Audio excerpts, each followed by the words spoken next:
Hello guys, stove వెలిగించి మనం fish fry చేస్తున్నామండి. పెంకు పెట్టుకొని దాని మీద ఆయిల్ వేసి తగినంత ఆయిల్ వేసినాక ఆయిల్ కొంచెం హీట్ ఎక్కిన తర్వాత ఫిష్ ఫ్రై మసాలాలు పట్టించిన ఫిష్ ఫ్రిడ్జ్లో పెట్టేసి ఒక గంట ఆ తర్వాత పెంకు మీద ఆయిల్ హీట్ ఎక్కిన తర్వాత వరుసమ్మటిగా పరుచుకోవాలి.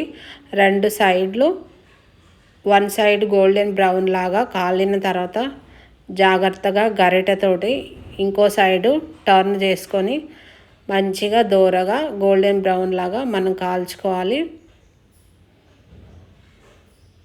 ముక్కలు ఇరగకుండా జాగ్రత్తగా తిప్పుకోవాలండి. రెండు సైడ్లు అలా కాల్చిన తర్వాత మనం వేడివేడిగా తింటే రైస్ తోటి, రోటీ అయినా రైస్ తోటి అయినా చాలా టేస్టీగా ఉంటుంది.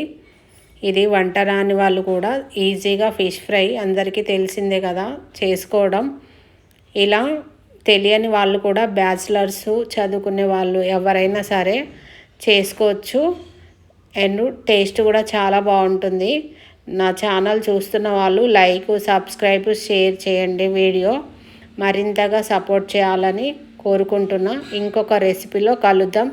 ఎంతో ఈజీగా టేస్టీగా ఫిష్ ఫ్రై ఇలా రెడీ అయిపోయింది. వేడివేడిగా సర్వ్ చేసుకోవడమే. బాయ్.